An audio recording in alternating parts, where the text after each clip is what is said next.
Well, we're just days away from finding out who will play in this year's Sun Bowl. And we're taking a look at the teams that might be coming to the Sun City. SB Nation predicts it will be Duke versus Utah. ESPN has Louisville versus Notre Dame or Utah versus Notre Dame. CBS Sports, North Carolina State versus Utah. And Sports Illustrated, Louisville versus Utah. Now, there are a lot of projections for the Sun Bowl, December 27th. This is video from last year.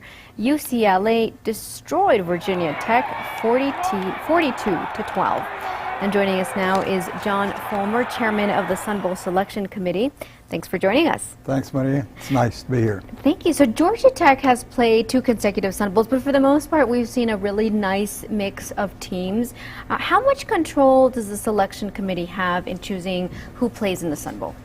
Well, unlike a lot of bowls, and especially this year, anytime you throw Notre Dame into the loop, you get a lot of interest. And Notre Dame this year is playing out of the ACC, so there will be a candidate of ours.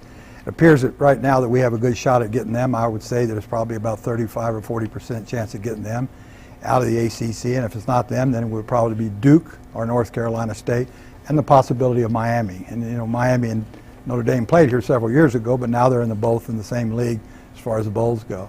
Right, now, and Notre Dame, you know, one of the biggest traditional football powers in the U.S. What's it going to take to bring them here? Well, we talked to them. Bernie and I were in South Bend 2 weeks ago and talked to them, and they were excited about having an opportunity. Unfortunately, they thought they were going to beat Louisville, and they didn't beat Louisville, and they've dropped down to put them into our category. The thing that makes it difficult there is they played Arizona State, Stanford, and USC in the other league, and the Big 12. I mean, the Pac-12. That's where other part of our contract comes from. So it wouldn't be good to have them come and play again. But if we get Notre Dame, we can play them against Utah. We can play them against Washington, and we can play them against anybody. And you know, it'd be sold out the next day. And that's the exciting thing about it for El Paso. And I think the fact, Maria, that they were here before and know how this community treated them and how hospitable everybody was. In fact, it was Notre Dame. It made it pretty interesting to have them back in the loop now. So we got our hopes out. Yeah, a lot of Fighting Irish fans here. Now, a lot of people have been talking about this lottery system that goes into the mix here. Can you explain that?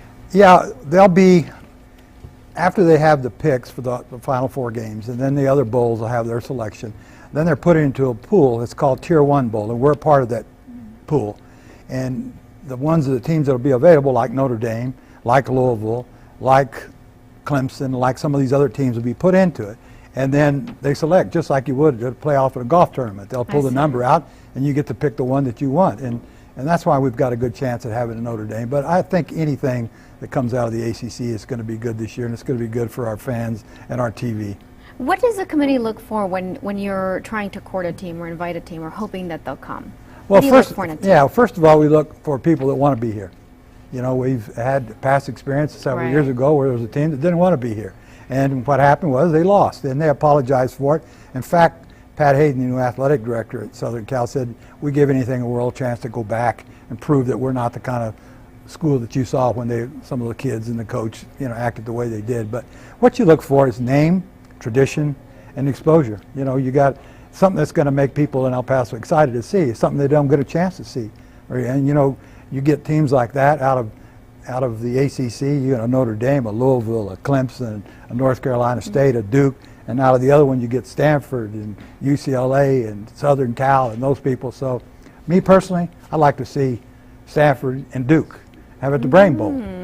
That would be a really fun match. It would be fun. It'd be a lot of excitement for El Paso too. All right. Thank you so much for joining us and thank you for explaining having this to me. Thank you. We'll be right back.